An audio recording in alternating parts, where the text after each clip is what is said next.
ঈদের পর রাজধানীর বাজারে বইছে স্বস্তির সুবাতাস। কমেছে বেশিরভাগ নিত্যপণ্যের দাম। লেবু, শসাসহ অনেক সবজির দাম প্রায় অর্ধেকে নেমেছে। তবে মাছের দাম কিছুটা বেশি। আগের দরে বিক্রি হচ্ছে গরু এবং খাসির মাংস। মুরগির দামও কিছুটা কমেছে। আরাফাত হোসেনের প্রতিবেদন।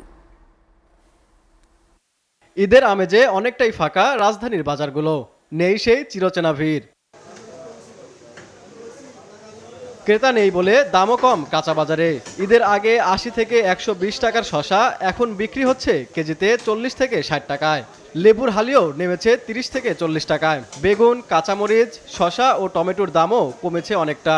সবাই মানুষ আইসা গেছে, এখন দাম মালও সব আইতাছে, দাম কমছে, বাজার কমছে।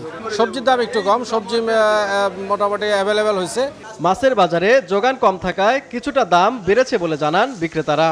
ইলিশ মাছ ১৩ থেকে ১৫০০ টাকা কেজি, রুই, কাতল, মৃগেল বিক্রি হচ্ছে ৪৫০ থেকে ৫০০ টাকায়। চিংড়ির দাম ১১০০ থেকে ১৫০০ টাকা। ঈদের আগে যে দাম ছিল তার চাইতে এখন প্রত্যেকটা মাছ মনে করেন ১০-২০ টাকা বাড়তি, একটু মাছ কম আসে তো আরতে। মাছের দাম মনে হচ্ছে আমার আগের চেয়ে বেশি এখন একটু। হ্যাঁ, মাছের দাম বাড়ছে। তবে তুলনামূলক ভিড় দেখা গেছে মাংসের দোকানে।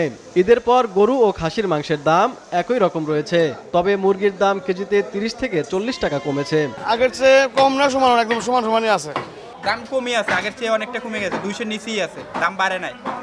ক্রেতা সমাগম বাড়লেও দামের পরিস্থিতি নাগালের মধ্যে থাকবে এমনটাই প্রত্যাশা সবার।